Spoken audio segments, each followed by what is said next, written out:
With Office 365, we have access to web applications such as Word, Excel, PowerPoint, OneNote, and more.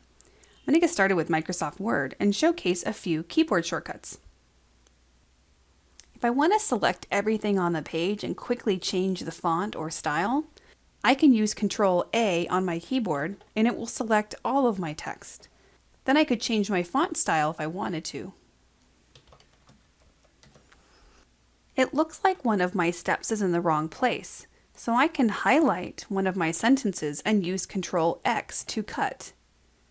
It's ready for me to put somewhere else, so I just need to get my cursor in the right spot. Then I can use Control-V to paste. It's kind of like Velcroing it in there. I could also highlight something on the page and use Control-C to copy. Maybe I want to put that down at the end. I can use Control-V to paste it. Maybe I accidentally paste it too many times. I can use Control-Z to undo. If you undo too many times, you can do Control-Y to redo that last step.